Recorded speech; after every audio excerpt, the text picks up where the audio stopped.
If your Maytag front load washer is acting up, won't start, flashing an error code, or just holding your clothes hostage, it might be time to check that door lock. I'm Ed from AppliancePartsPros.com, and in this video, I'll walk you through how to test and replace it. Don't worry if this is your first time digging into your appliance. With a little patience, it's a whole lot easier than it sounds.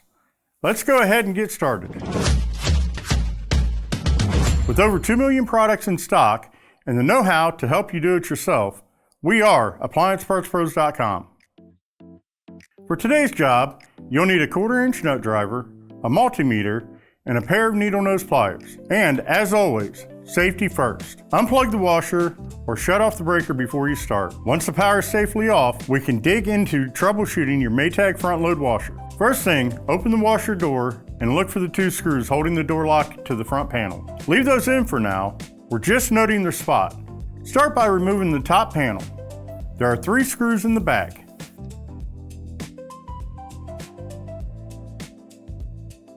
Slide the panel back and lift it off.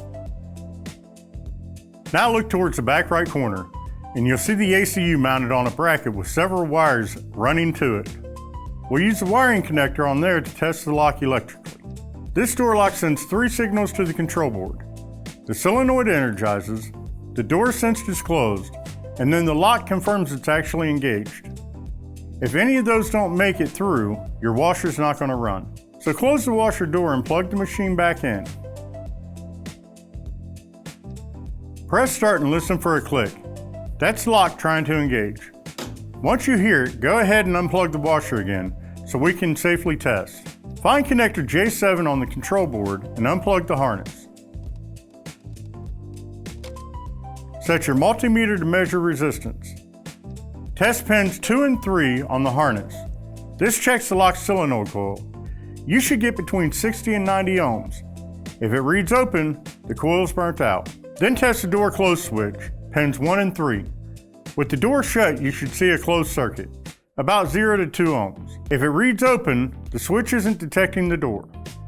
Finally, check the door lock feedback, pins 1 and 2.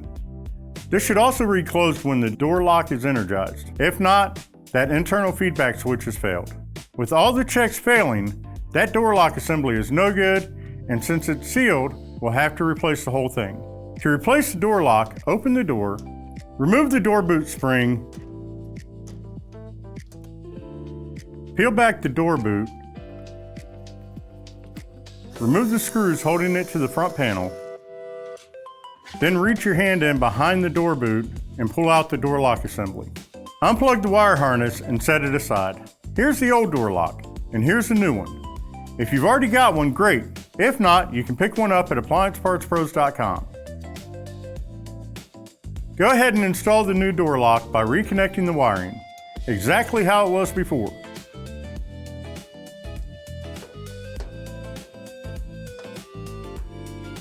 Reinstall the screws, then reinstall the door boot back onto the front panel and put the spring clamp back on. Then reinstall the top panel and restore power. After replacing any component, run the service diagnostic to make sure everything's working right. Enter diagnostics again and select the quick service cycle.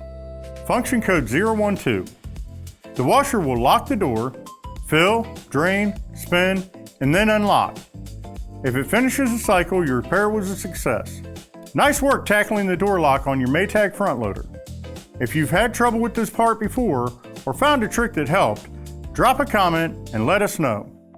And if you still need a replacement, just grab your model number and head over to AppliancePartsPros.com.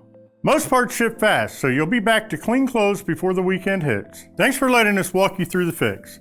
And we'll see you next time with more DIY tips from the shop.